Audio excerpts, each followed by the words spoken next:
tadi kelompok 2 telah menyelesaikan pembacaan dari hasil kerja mereka.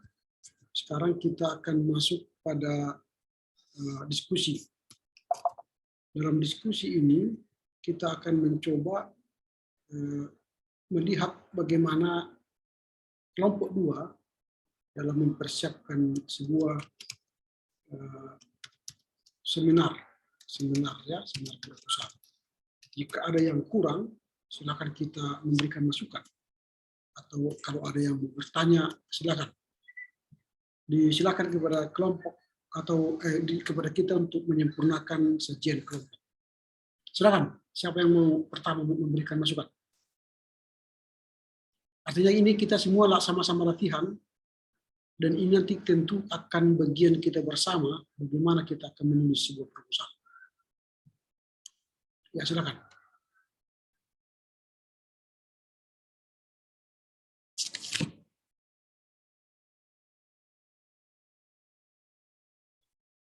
Ada yang mau memberi masukan atau pertanyaan? Atau sudah dianggap semua pekerjaan kelompok tadi sempurna?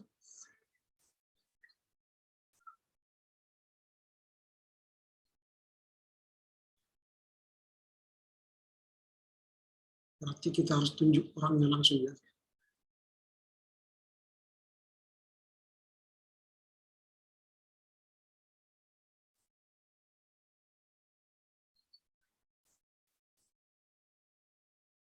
Tidak ada yang mau memberikan komentarnya?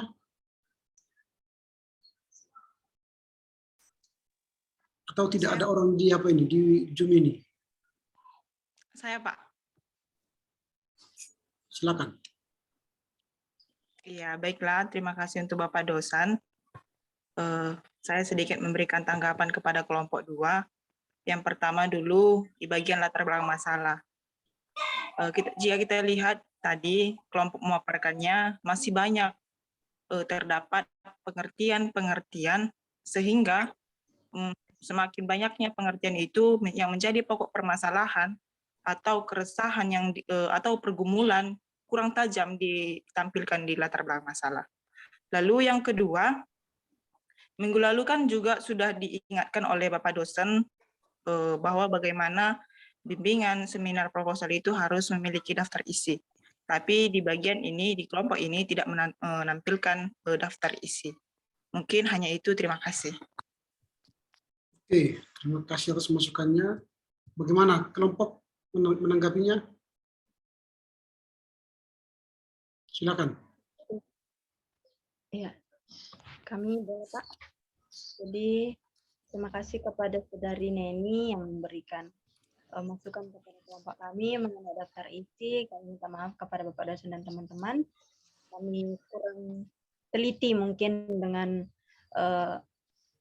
arahan minggu lalu, tetapi mungkin dalam perbaikan kami nanti kami akan masukkan daftar isi. Lalu mengenai pergumulan di dalam latar belakang kami, kami sudah memasukkan di dalamnya ada tentang keresahan sosial, bagaimana ketidakadilan gender, ada kemiskinan, terus mengenai budaya yang beragam, terus kebelbagaian agama yang ada di tengah-tengah Indonesia.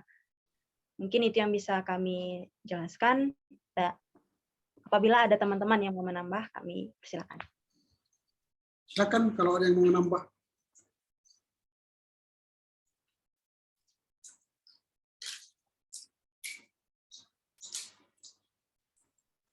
Ada yang mau menambah dari kelompok? Ini latihan kita untuk menjawab pertanyaan. Ini andaikan kalian ini semua adalah peserta bimbingan atau peserta seminar proposal nanti. Kalau kalian tidak bisa menjawab, itu berarti kalian tidak bisa mempertanggungjawabkan apa kalian, sempro kalian. Ada yang bisa menjawab? Silakan. Terima kasih untuk saudari Neni. Sebenarnya tadi yang dikatakan oleh Jessica itu sudah pas ya, karena dalam latar belakang masalah pada paragraf ketiga sebelum habis di sana sudah jelas kami katakan bahwasanya dalam upaya pembangunan eklesiologi yang kontekstual itu tentu tidak terlepas dari banyak yang dinamakan dengan tantangan, baik dari luar maupun dari dalam. Yang pertama, gereja tampil itu sebagai gereja yang bersentuhan dengan keprihatinan manusia ataupun masyarakat. Nah, oleh karena itu, bagaimana dengan lingkungan sekitar kita? Pasti sudah ada banyak masalah, seperti yang tadi sudah kami berikan contoh. Yang pertama itu pergumulannya di Indonesia khususnya itu adalah konteks kemiskinan. Adanya keberagaman suku budaya yang membuat kita ini sering merasa berbeda satu dengan yang lain. Kemudian ada agama juga karena konteks kepercayaannya berbeda, ini juga bisa menjadi sebuah masalah di dalam menerapkan atau membangun eklesiologi yang kontekstual tadi. Kemudian adanya konteks ketidakadilan gender, ini biasanya dirasakan oleh wanita khususnya. Kemudian ada teknologi yang semakin berkembang dan masih banyak masalah lain sebagainya. Kemudian dalam perumusan masalah juga kalau kita baca dari latar belakang tersebut sudah jelas apa yang menjadi masalah yang dibahas dalam latar belakang ini. Itu saja. Mungkin masih ada teman-teman lain yang ingin menambahi, saya kembalikan. Oke, masih ada yang mau bertanya atau memberi masukan? Dipersilakan.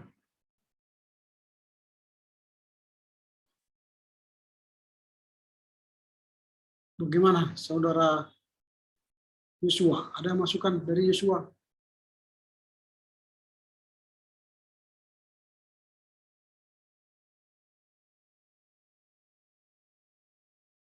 Apakah bersama kami, Yosua? Atau sudah tidur? Saya ingin bertanya, Pak. Silakan. Baiklah, di sini saya ingin bertanya kepada kelompok 2, di mana pertanyaan saya, bagaimana sebenarnya gereja itu mengkontekstualisasikan dirinya di tengah-tengah keberagaman budaya pada saat ini, dan bagaimana juga gereja mengkontekstualisasikan dirinya di tengah-tengah kemajuan zaman pada saat ini. Demikian yang bisa saya pertanyakan, saya kembalikan kepada Bapak dosen. Ya, silakan kelompok meresponnya. Dijawab boleh saya bertanya, Pak, biar berkumpul dulu pertanyaannya. Silakan. Ya, terima kasih kepada Bapak dosen. Saya izin tidak membuka kamera karena sulit kali jaringan kartu saya. Jadi secara singkat saya ingin memberi pemahaman saya bergumul dengan kata eklesia atau gereja. Khususnya dalam judul ini, gereja yang tentang mengkontekskan. Rekan-rekan semuanya, saya mau katakan bahwa gereja bukanlah yang lagi kita pahami seperti eklesia dipanggil keluar. Tidak seperti, aku mau kasih pemahaman gini untuk kita. Gereja adalah bagaimana respon kita akan karya daripada Kristus yang menyelamatkan umat manusia. Untuk itu berhubungan sekali dengan pertanyaan Tresia. Bagaimana caranya mengkontekskan? Dan saya ingin melanjutkan apa yang telah dilakukan dan contoh nyatanya melalui hal-hal yang disampaikan dalam pemaparan penyajian dari rekan-rekan sekalian akan gereja yang saya nyatakan tadi adalah gereja adalah hal-hal yang memperlihatkan respon terhadap karya penyelamatan Allah. Demikian pertanyaan saya kembalikan. Terima kasih. Oke, baik. Dua pertanyaan tadi. Silakan dijawab, direspon oleh kelompok.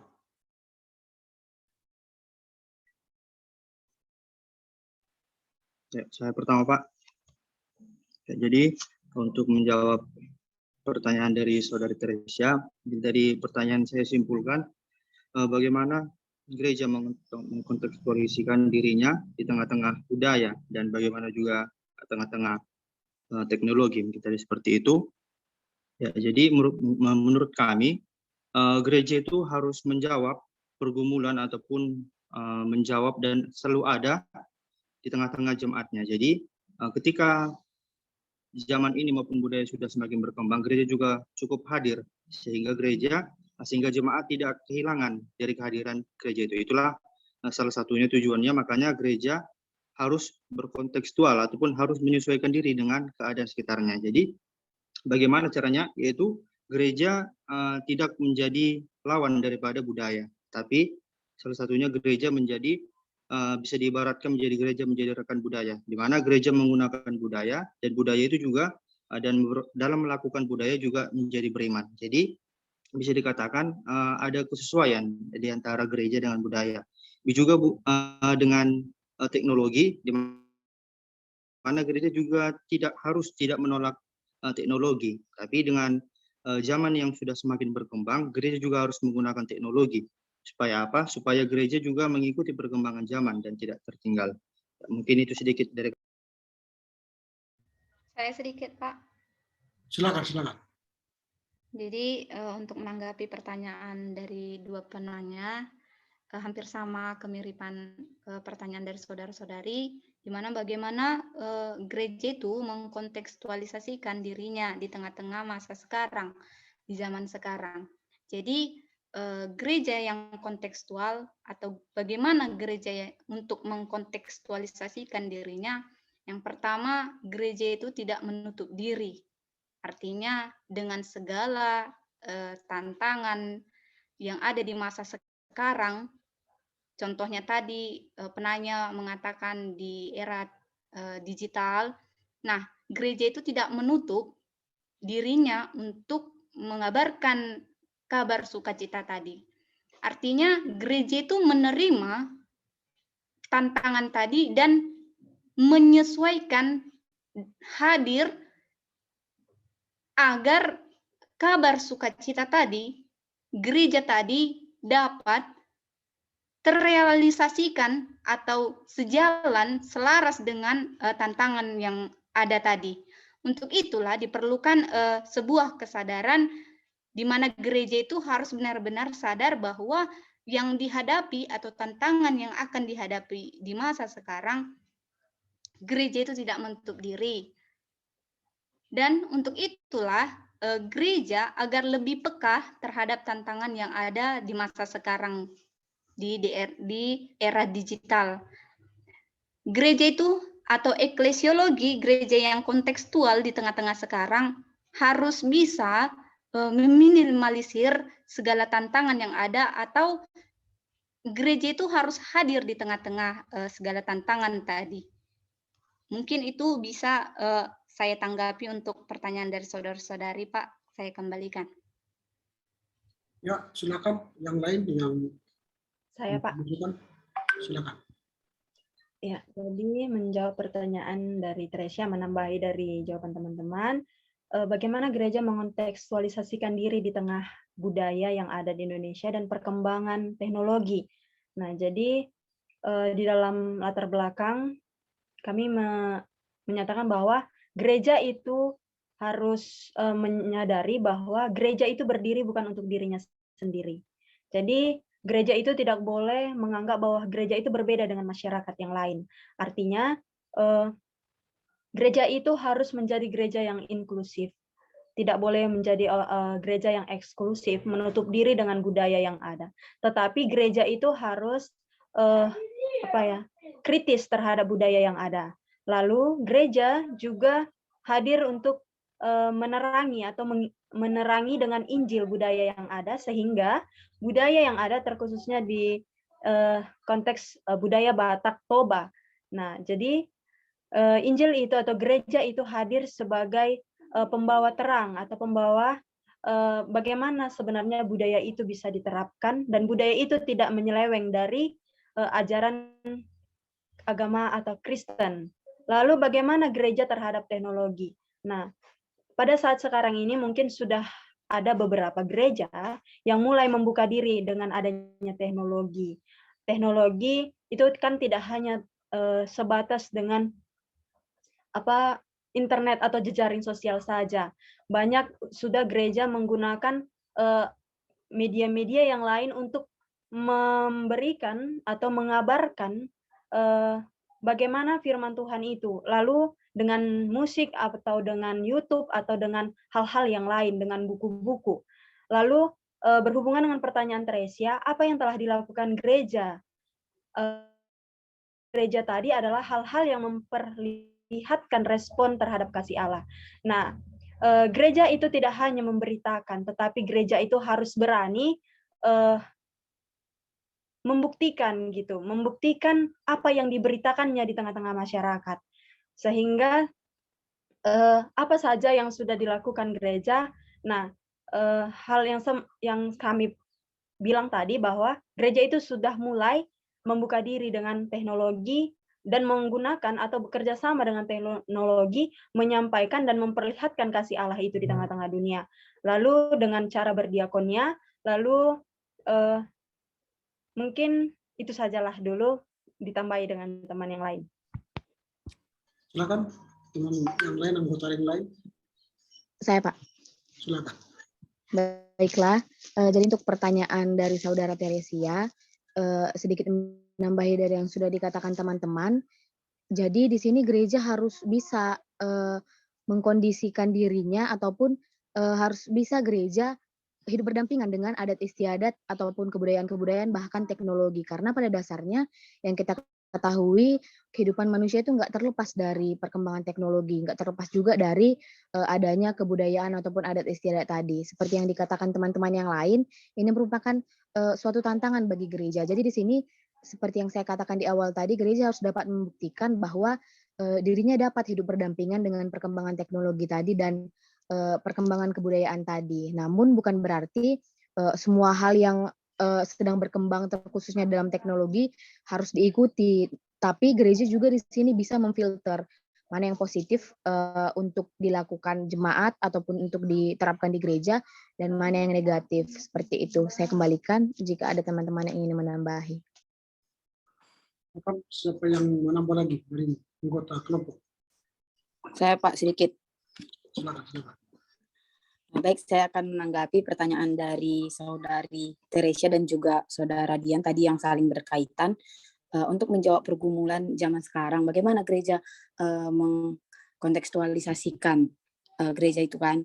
Jadi di sini seperti yang sudah dijawab oleh teman-teman yang lain juga, bahwa di sini gereja itu hadir bukan sebagai apa yang dia tahu gitu dia, tapi apa yang sudah memang ada, gereja mampu berjalan dan beriringan begitu. Bukan berarti gereja menerima semua, tetapi gereja mampu selektif atau menerima budaya apa yang dapat diadopsi oleh gereja. Karena kita tahu bahwa perkembangan-perkembangan akan selalu ada begitu dia.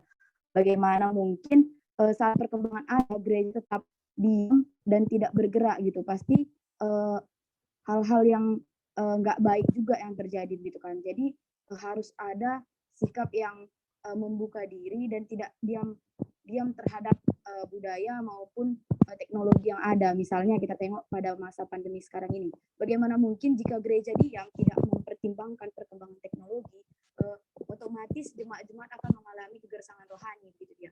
Tidak diadakan teknologi, tidak dikembangkan di dalam gereja begitu dia.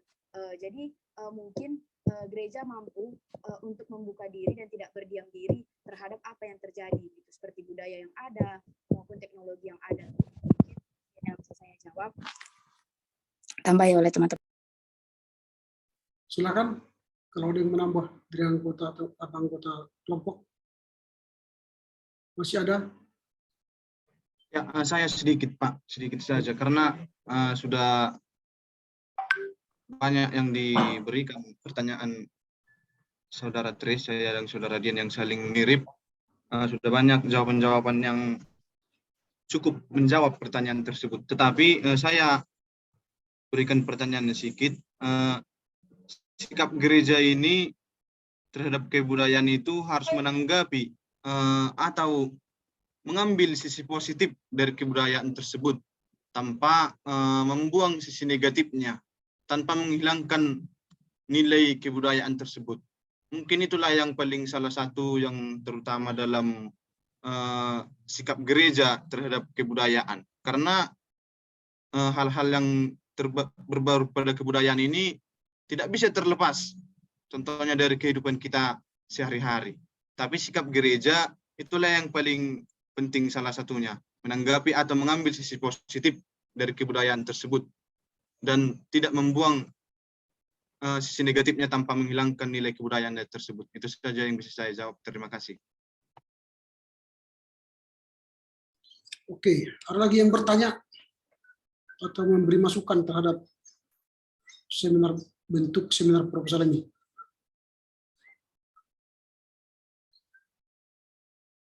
Bagaimana tadi Yosua? Bagaimana pendapatmu? Apakah sudah bersama kami? Yosua? Berarti tidak bersama kita ya. Sejak dari tadi Bersama Pak, bersama Pak. Masih bersama Pak. masih bersama. Itulah. Iya Pak. Kalau tidak sudah di-remove ini. Silakan. Bagaimana menurutmu? Ya kalau pendapat saya sih Pak, selama yang mengikuti diskusi ini, Aja kalau sering bertanya aja kalau bisa. yang pertanyaan saya seperti ini Pak. Wujud nyata dari Oke, silakan. wujud nyata dari gereja itu masih belum nampak sebenarnya Pak. Meskipun memang pada saat ini gereja sudah mengeluarkan sedikit-sedikit hal negatif dari gereja sendiri. Contohnya di budaya Batak lah dulu contohnya kan Pak. Di dalam budaya Batak sendiri memiliki hal-hal yang negatif, dalam artian kata banyaknya falsafah dari Batak yang membuat keliru seperti itu Pak. Karena yang ini dulu saya tanyakan kepada teman-teman sekalian, karena titik dari permasalahan yang saya ikuti tadi, gereja itu masih belum nampak, masih belum bisa lah membuka jalan keluar dari mereka yang termarginalkan seperti kaum perempuan. Memangnya apa sih permasalahan dari gereja, baik kaum perempuan di dalam gereja? Sejauh ini gereja sendiri sangat berperan di dalam perempuan gitu loh, dalam ranah perempuan. Akan tetapi gak ada yang bisa dikatakan gereja itu tidak mengambil bagian untuk menyamaratakan laki-laki atau perempuan gitu. Tidak ada pembedaan di dalam gereja. Dan di masyarakat marginal sendiri gereja masih belum bisa memberikan mereka jalan keluar dari ketermarginalan mereka seperti itu. Apa yang sebenarnya menjadi langkah atau tahapan yang bisa dilakukan gereja? Janganlah dulu kita berbicara yang muluk-muluknya.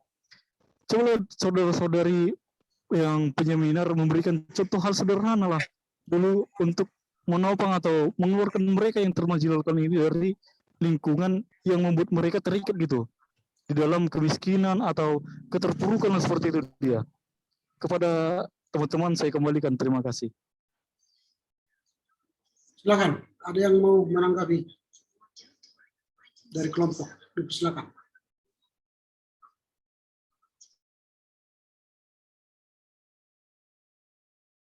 Saya sedikit, Pak. Silakan. Baik, untuk menanggapi pertanyaan dari saudara kami Yosua Nadeak, di mana tadi kami menangkap pertanyaan dari saudara, wujud nyata dari gereja itu pada masa sekarang belum terlihat. Nah, saudara mempertanyakan di mana kaum perempuan. Memang ada sebagian dari gereja itu lebih mendominankan unsur-unsur budaya, seperti mengharuskan atau mengesampingkan kaum perempuan, tetapi tidak kurang banyak juga gereja-gereja itu yang sudah di luar dari budaya itu. Artinya enggak budaya itu lagi yang menjadi dominan dari gereja itu. Artinya gereja itu sudah menghadirkan atau meluruskan yang mana sebenarnya yang perlu dipakai oleh gereja itu sendiri. Nah, banyak juga kita melihat kaum perempuan pun udah ikut berpartisipasi di dalam gereja. Contohnya saja sintua atau pendeta sudah ada juga yang perempuan. Dan perempuan juga di dalam gereja-gereja sudah memiliki hak suara. Artinya kaum perempuan itu tidak dipinggirkan kayak gitu bagi gereja yang sudah mengkontekstualisasikan dirinya. Nah, untuk gereja-gereja yang tidak mengkontekstualisasikan atau yang belum mengkontekstualisasikan dirinya, dilakukanlah pendekatan sebagaimana eklesiologi yang kontekstual itu, yang harus mengupayakan gereja yang untuk memahami dirinya melalui pendekatan yang ada, yaitu pendekatan dari bawah dan pendekatan dari atas. Itu juga yang kami masukkan di dalam latar belakang kami, di mana pergumulan-pergumulan itu, nah, untuk menjawab pergumulan-pergumulan itu, dilakukanlah pendekatan eklesiologi yang mendeskripsikan gereja itu dalam konsep filosofisnya. Terlebih lagi berangkat dari ajaran gereja itu sendiri, secara dogmatis gereja itu sendiri. Nah, untuk kaum termarginalkan, gereja pada masa sekarang sudah berusaha untuk mengubah atau berbaur atau sama peduli atau gereja itu sudah sama juga seperti kaum termarginalkan itu gitu loh. Banyak sekarang gereja-gereja yang sudah mengkontekstualisasikan dirinya dengan pendekatan dari bawah tadi, yang mengalami, gereja itu mengalami seperti tantangan tadi, seperti pergumulan dari kaum termarginalkan tadi. Banyak wujud-wujudnya yang kita lihat di gereja-gereja sekarang, meskipun tidak terlihat jelas, langsung nampak dia besar, perubahan itu, tetapi gereja itu sudah secara perlahan menapaki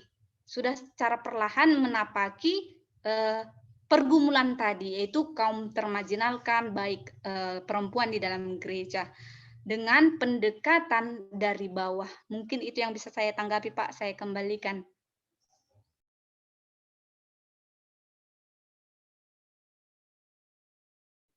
Terima kasih. Masih ada yang memberikan masukan yang lain dari kelompok?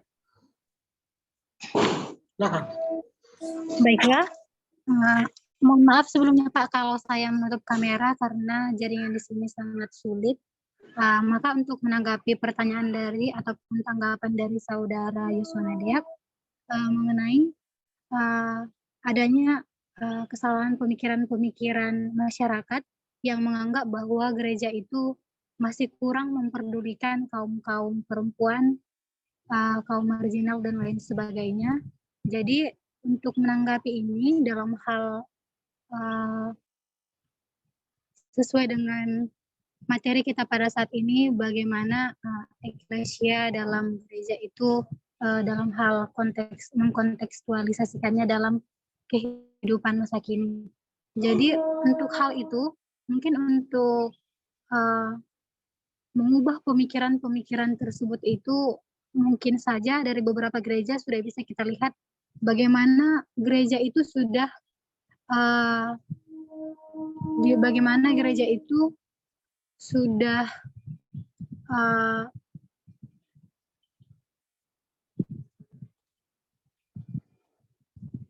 sudah menanggapi adanya berbagai tantangan-tantangan hidup masyarakat itu, khususnya dalam hal mengenai ada masyarakat yang membuat adanya perbedaan gender, baik itu antara perempuan dan laki-laki, di mana ada hal yang merendahkan perempuan sebagai antara perempuan dengan laki-laki, dan juga bagaimana masyarakat memandang rendah kaum marginal dan lain sebagainya, ataupun bagaimana gereja itu menanggapi permasalahan-permasalahan ataupun pergumulan-pergumulan hidup masyarakat, khususnya jemaat gereja.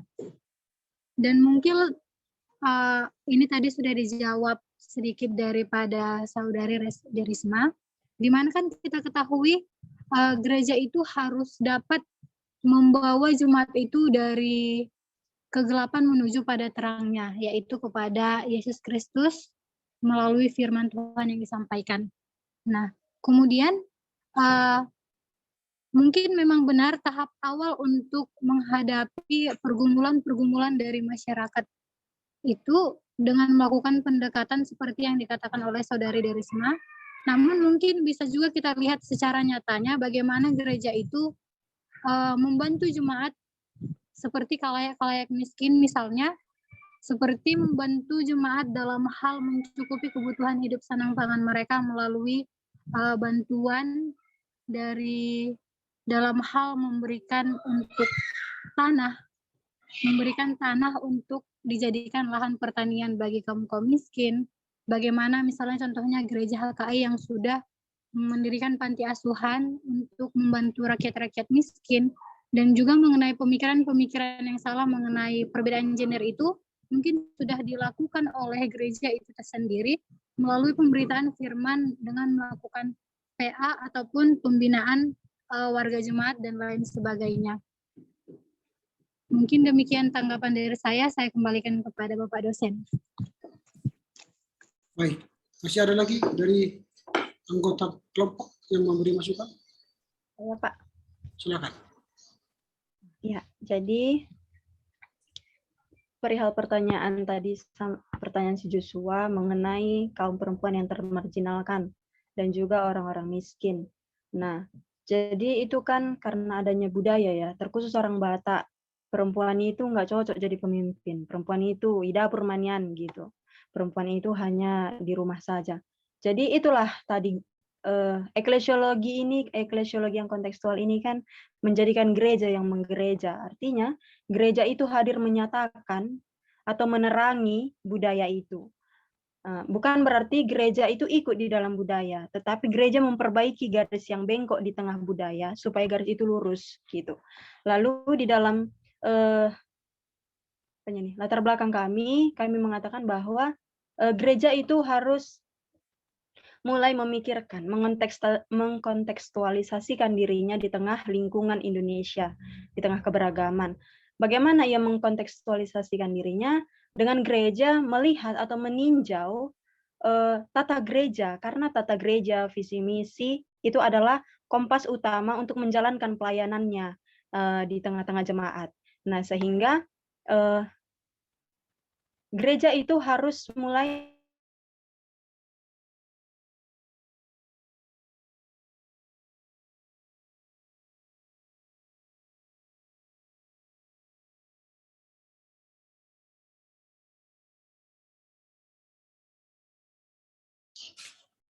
mungkin pada konsep barat-baratan. Ya, silakan. Mungkin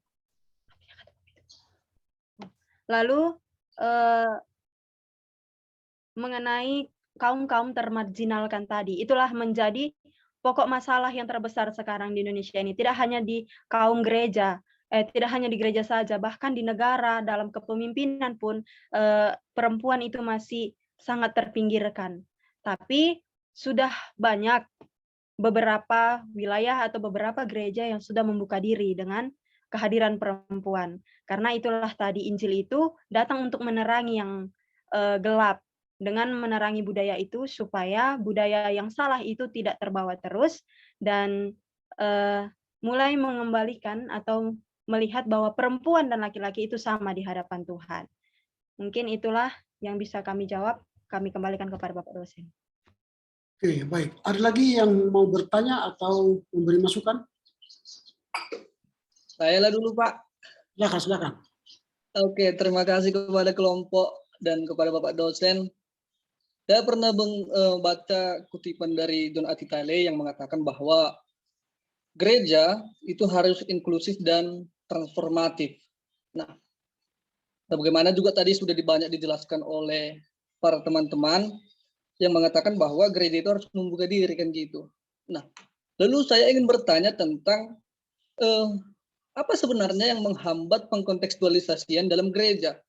Nah, karena kan kita tadi sudah berbicara bahwa gereja itu masih memikirkan dirinya sendiri, masih membeda-bedakan kesetaraan gender, bahkan masih ada yang menolak budaya, sehingga tidak tercapai apa yang dikatakan oleh Soekarno, founding father kita, yang mengatakan bahwa kalau menjadi Kristen, janganlah Kristen Indonesia, jangan lagi Kristen yang lain, kan begitu. Nah, apa sebenarnya yang menghambat sehingga susahnya pengkontekstualisasian itu di Indonesia ini, khususnya oleh gereja-gereja? Apakah itu adakah masalahnya di masa penginjilan ketika gereja atau kekristenan itu dibawa ke Indonesia, atau ada yang lain? Karena kan tadi kita sudah membahas bahwa salah satu kenapa gereja itu nggak berkontekstual ya karena dia masih memikirkan dirinya atau masih ada perbedaan-perbedaan, tetapi juga sudah dijawab bahwa gereja saat ini sudah membuka diri untuk perempuan, bahkan sudah ada gereja budaya kan, sudah ada gereja Nusantara. Nah, itu yang mau saya tanya, apakah di sini ada letaknya di masalah penginjilan pada saat itu, sehingga gereja masih bersikap seperti ini, tidak seperti apa yang dikatakan oleh founding father kita, Bapak Insinyur Soekarno. Itu saja pertanyaan saya kembalikan. Terima kasih, Pak. Silakan kelompok memberi masukan. Menjawab pertanyaan Gideon Jai tadi. Silakan. Terima kasih, Pak. Saya akan menanggapi pertanyaan daripada Saudara Gideon yang tentang bagaimana apa sebenarnya faktor yang menghambat maka eklesiologi kontekstual ini sulit dijalankan. Nah, memang tadi ada pernyataan bahwasanya apakah ini salah dari misi penginjilan itu saat pertama kali datang ke Indonesia?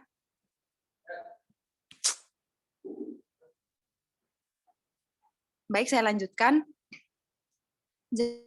Jadi, bagaimana agar mengapa eklesiologi kontekstual itu susah dilaksanakan atau diterapkan? Yang perlu kita ketahui, yang pertama itu adanya kurangnya kesadaran atau tidak menyadari bagaimana sebenarnya eklesiologi kontekstual tersebut.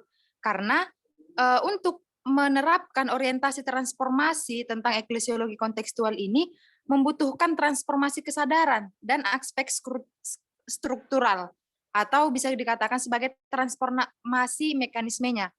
Sehingga kedua hal tersebut menjadi titik tolak dari eklesiologi yang transformatif tersebut.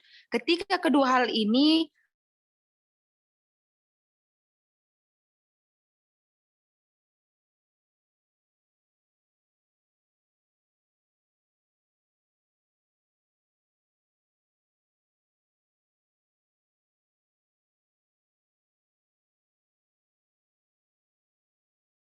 Mungkin karena sinyal, maka Melis sudah tidak bisa menyampaikan jawabannya. Yang lain dari kelompok, silakan.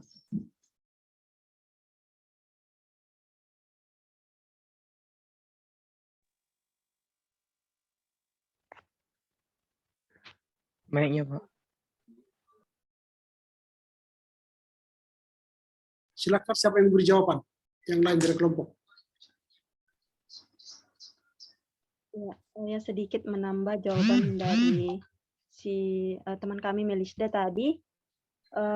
Kami hanya dari pertanyaan Gideon Jai tadi bahwa gereja itu sendiri belum berani. Gereja itu sendiri belum berani mengkontekstualisasikan dirinya dengan konteks Indonesia.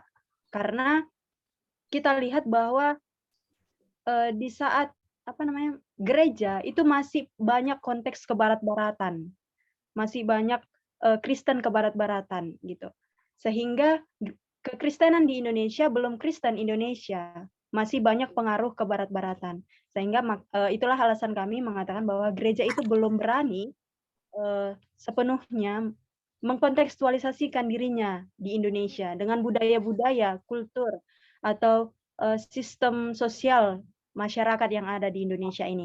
Itulah mungkin penghambat kenapa eklesiologi itu sangat sulit dilakukan, atau eklesiologi yang kontekstual itu sangat sulit dilakukan di Indonesia ini. Terima kasih. Mungkin itu yang bisa kami jawab. Kembalikan kepada Bapak dosen. Yang lain ini tidak pernah bicara, ini anggota-anggota yang lain. Gloria, siapa lagi? Nila, si Bella ini belum pernah ngomong. Apa tidak anggota dari kelompok ya? Anggota, Pak. Tadi Bella jawab, Pak, sama Nila. Iya, katanya jaringannya, Pak. Gloria jaringannya ya? Iya, Pak, katanya keluar dia tadi. Oke. Ada lagi yang bisa memberi jawaban tambahan? Sudah, itu aja. Saya sedikit, Pak. Silakan. Saya, Pak. Silakan. Ya, jadi untuk menjawab pertanyaan dari Saudara Gideon Jai, ya, jadi sebagaimana kalau kita mundur ke belakang seperti yang sudah disampaikan Gideon Jai, jadi budaya itu juga tidak akan mengalami perkembangan tanpa ada pemikiran-pemikiran daripada orang-orang di dalamnya. Ya, demikian juga halnya di dalam gereja. Jadi apa yang menghambat kontekstualisasi berjalan? Jadi apa yang hal penghambatnya? Tentu saja juga pemikiran-pemikiran di dalamnya. Ya, jadi kami menjawab masih adanya pemikiran-pemikiran daripada orang-orang yang tergandung dalam gereja itu yang masih berpikiran negatif ataupun menganggap bahwa budaya itu adalah sosok yang tidak baik untuk gereja. Nah, untuk itulah gereja juga harus dapat menjawab ataupun harus dapat memiliki sebuah jawaban yang pasti sehingga itu dapat menjadi sebagaimana tujuan Injil itu pada dulunya, yaitu untuk menerangi budaya. Jadi supaya orang-orang yang memiliki pemikiran-pemikiran negatif itu dapat menerima budaya itu sehingga kontekstualisasi itu berjalan dengan lancar dalam gereja. Ya, mungkin itu sedikit dari kami. Ada lagi? Baik, kalau tidak ada, maka saya akan memberikan beberapa catatan atas hasil kerja kelompok 2 ini ya. Nah, secara umum saya sampaikan bahwa kelompok 2 sudah memberi yang terbaik ya secara umum, karena sudah menampilkan layaknya sebagai sebuah proposal, ya. Sudah menampilkan. Kemudian mereka sudah punya cover yang bagus. Tapi ada beberapa catatan lagi yang harus saya sampaikan. Judul daripada proposal itu harus disampaikan di halaman 2 ya. Arti setelah cover itu di halaman 1 ya. Dia harus punya judul. Jadi jangan langsung pendahuluan. Karena proposal itu setelah halaman cover itu adalah pendahuluan. Bukan pendahuluan, judul baru cover. Kemudian nanti dalam perbaikan gunakanlah mendelay, karena mungkin ini menggunakan mendelay. Tapi dalam perbaikan nanti akan menggunakan mendelay. Kalau tidak menggunakan mendelay, tidak apa-apa, tapi nilainya tidak maksimal. Baru tadi ada sudah memasukkan daftar isi, supaya dimasukkan daftar isi otomatis, karena kita sudah mempelajarinya. Kemudian soal latar belakangnya memang sudah lumayan, tapi perlu dipertajam lagi soal bagaimana seharusnya eklesiologi dan bagaimana yang fakta di lapangan sekarang. Nah, misalnya sejatinya itu harus gereja itu harus memiliki sebuah eklesiologi yang kontekstual, gitu ya. Kemudian kalau gereja itu sangat membutuhkan eklesiologi yang kontekstual, lalu eklesiologi yang kontekstual itu apa? Ya, eklesiologi yang kontekstual itu ialah cara menggereja. Jadi eklesiologi itu ialah sebuah cara menggereja. Jadi itu yang disebut dengan eklesiologi yang kontekstual. Jadi cara menggereja itu yang perlu kita lihat. Jadi hasil dari sebuah teologi akan menghasilkan misi, misiologi, dan misiologi itu menghasilkan eklesiologi. Jadi kalau misalnya ini, kalau dasar teologi gereja itu bernuansa Lutheran, eklesiologinya sejatinya itu adalah episkopal sinodal. Artinya pendeta lah yang memutuskan segala sesuatu dan tidak ada lagi majelis. Ternyata di gereja-gereja kita yang mengaku Lutheran ada majelis. Ada majelis pusat, majelis resort, ada majelis distrik gitu ya. Berarti ada sesuatu yang tidak beres, tidak sesuai dengan teologinya gitu ya.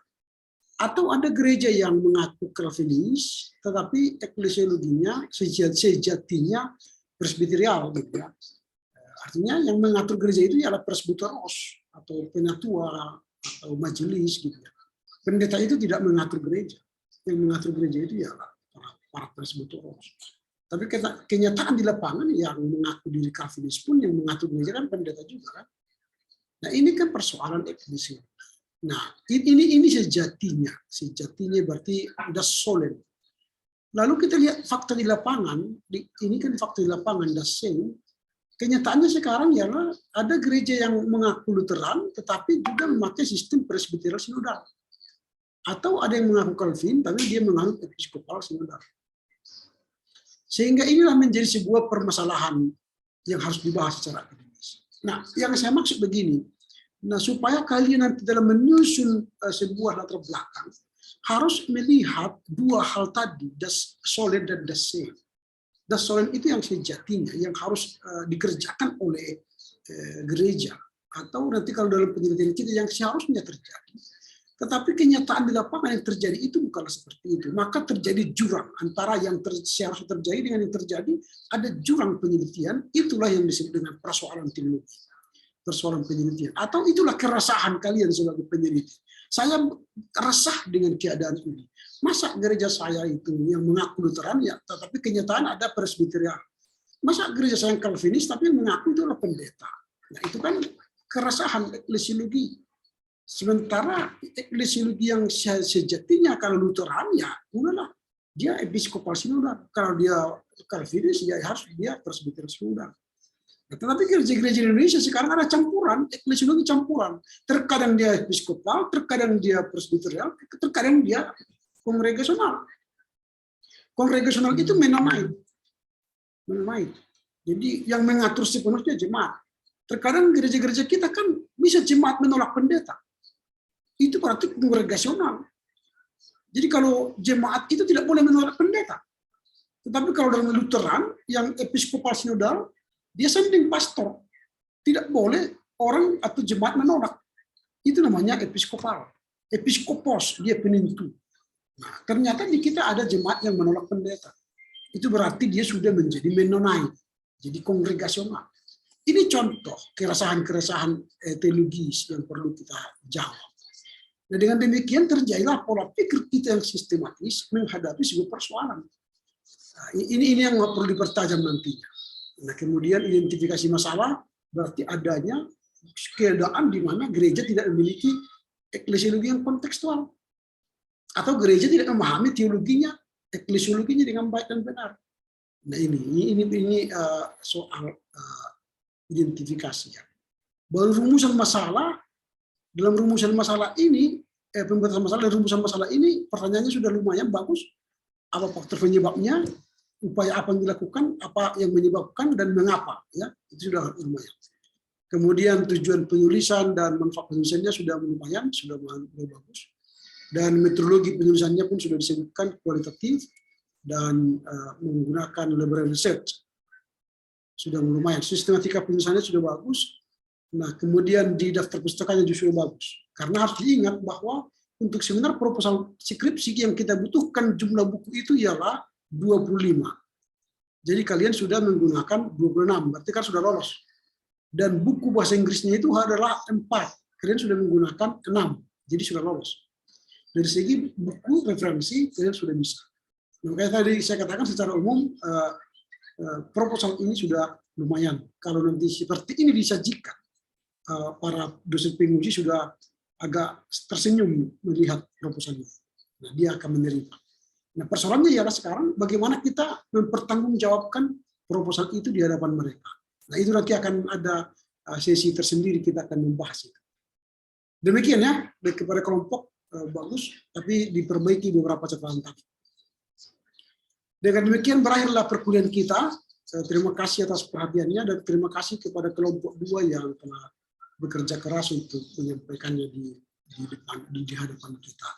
Kelompok 3 akan membahas besok minggu depan dan perbaikan kelompok 1 akan dikirimkan pada hari ini.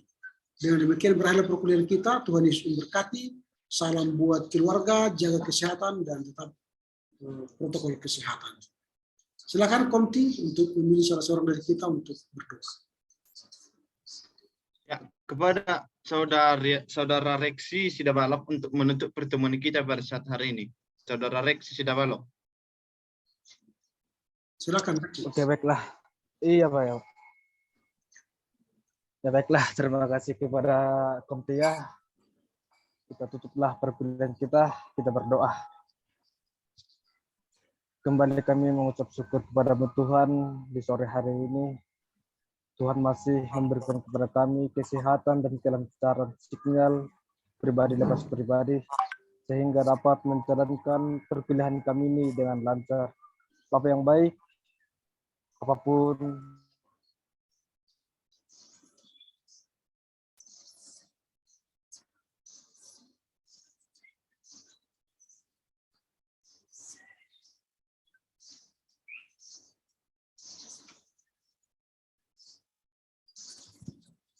Untuk yang mana?